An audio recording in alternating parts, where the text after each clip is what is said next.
friendship, true shit, nighttime stories. The Crying Woman.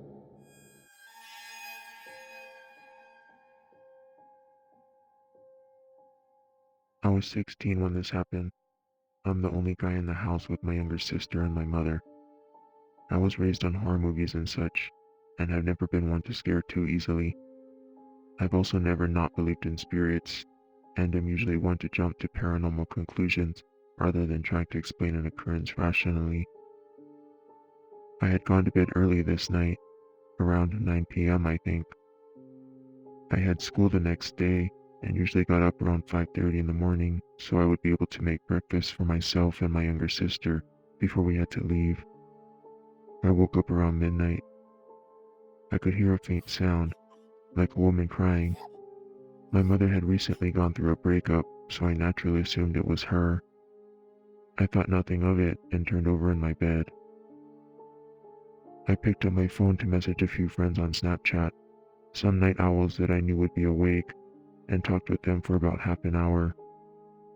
I told them about the crying, and they just shrugged it off like I had done, so I still decided not to worry. Eventually, my friends decided to sleep. Most of them also had school the next day, and didn't particularly want to fall asleep in any of their classes. We all said goodnight to each other, and I decided to watch a few videos on YouTube to drown out the crying.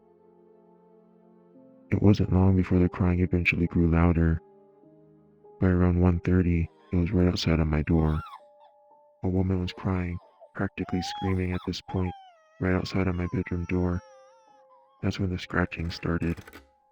The woman was now scratching at my bedroom door. I couldn't breathe. I was so terrified. I didn't move. I couldn't. I knew my mom wouldn't do this. She knew about most of the experiences I'd had with the paranormal before, and wouldn't have tried to scare me like this. It was almost 3 a.m. now. This was when I finally decided to do the stupid character in a horror movie thing and check it out. I got out of bed and went to my door. It felt like I stood there for hours, listening to this woman cry and scratch at my door. I grabbed the knob and turned it slowly. Almost immediately, the crying and scratching stopped. I opened the door and no one was there. I went to both my mother's and sister's room, checking to see if they were both asleep. They were. This hasn't happened again. It's been almost 2 years now, and the most related occurrences are just random waves of sadness and cold air when I guess she is near. I still wonder why she was crying and why she hasn't come back, though I'm glad she hasn't. This wasn't my first paranormal experience, and it certainly hasn't been my last. It was one of the longer lasting, more real feeling ones.